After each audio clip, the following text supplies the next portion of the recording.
సంవత్సరం సమయేశ్వర మనం కామాఖ్యదేవి అమ్మవారి టెంపుల్ కాడ ఉన్నాము. నీల పర్వతం మీద ఉన్న దశమహావిద్య అమ్మవార్లను కూడా ఇక్కడ ఉంటారు.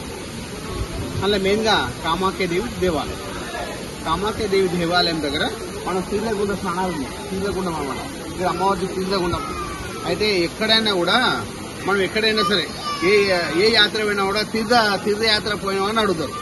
మనకి వెళ్ళిన దగ్గర స్నానానికి ఏదైతే తీర్థ స్నానం అంటారు దాన్ని, గుండంలో స్నానం చేస్తావు, నదిలో స్నానం చేస్తావు, ఎక్కడ చేస్తావు దాన్ని ఆ స్నానం చేయడమే ముఖ్యం.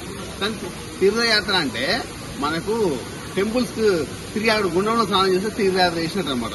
ఇక్కడ ఉన్న కొన్ని యోగులు ఋషులు వాళ్ళందరూ కూడా ఇక అమ్మవారిని ఆరాధించి చేసి అలా ఏదో జప అమ్మవారంతా ఈ గుండంలో పోశారు. అంటే అమ్మవారికి సంబంధించిన ఏదుందో అమ్మవారిని ఆరాధించి జపాలు యోగులు పురుషులు అందరూ కూడా ఋషులు వీళ్ళందరూ కూడా అమ్మవారిని ఆరాధించి ఆ జపానికి సంబంధించిన పవర్ అంతా గుండంలో పోశారు.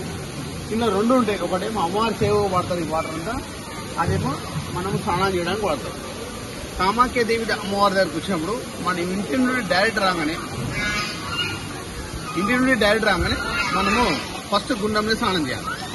అంటే మన మీద దిష్టి దోషాలు కానీ మన దోషాలు కానీ చెడు ప్రభావాలు కానీ మన మీద మంత్రప్రయోగాలు ఏమైనా జరుగుతాయి, ఆ గుండంలో మునిగితే మన మీద చెడు అంతా వెళ్ళిపోతుంది.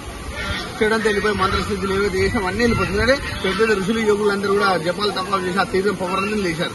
ఆ పవర్ మనలో ఉన్న నెగిటివ్ అంతా తీసేస్తారు. అమ్మవారి దగ్గర ఫస్ట్ గుండంలో స్నానం చేసుకుని దాని తర్వాత మా అమ్మవారి దర్శనానికి వేసి వెళ్తే అన్ని విధాలుగా మనకు సక్సెస్ గా సూపర్ ఉంటుంది. ఈ గుండము రెండు విధాలుగా, ఒకటేమో అమ్మవారికి ఉత్సవ సమయంలో అమ్మవారికి పూజ కార్యక్రమాలు చేస్తారు. ఇదే వాటర్ తీస్తారు. అమ్మవారి దగ్గర యోని భాగంలో అమ్మవారికి వాటర్ ఖచ్చితంగా పోస్తారు ప్రతిరోజు కూడా. అదేమో మనం స్నానం చేయడానికి ఉంటుందన్నమాట.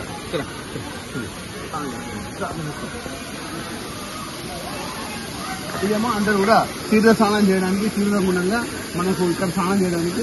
అదే దేశంలో అమ్మవారికి గణపతి ఆరాధన, కొన్ని దేవతలు ఉంటారు, 5 మంది దేవతలు మనకు పంచభూతాలుగా ఏర్పరిచారు. అక్కడ పూజా కార్యక్రమాలు చేసేసుకొని స్నానం చేసుకొని పూజ చేసుకొని అదేవిధంగా స్టేట్కి వెళ్ళి అమ్మవారి దర్శనం చేసుకోవడం. అందులో చెప్పాను కదా అమ్మవారి దగ్గర 3 అమ్మవారు ఉంటారు. మహాలక్ష్మి, మహాకాళి, మహాసరస్వతి అన్నట్టుగా మనకు మహాలక్ష్మి, మహాకాళి, మహాసరస్వతి అన్నట్టుగా మనకు సరస్వతిగా రాజశ్యామల మాతంగి దేవి అనుగ్రహిస్తుంది. ఇలా మహాలక్ష్మిగా కమలాత్మి అనుగ్రహిస్తుంది. మహాకాళిగా కామాఖ్యదేవి అనుగ్రహిస్తుంది. మహాలక్ష్మి, మహాకాళి, మహాసరస్వతి ఒకటే గోపురంలో ఒకటే దగ్గర ఉంటారు అన్నమాట. ఇది మనం అమ్మవారి దర్శనం చేసుకుని గుండంలో స్నానం చేయడం వల్ల మనలో దిష్టి దోషాలు ఏ దోషాలు అన్ని వెళ్ళిపోతాయి. వీళ్ళందరూ కూడా డబ్బు సంపద ఐశ్వర్యం ఆనందంగా ఉండాలని కోరుకుంటున్నారు.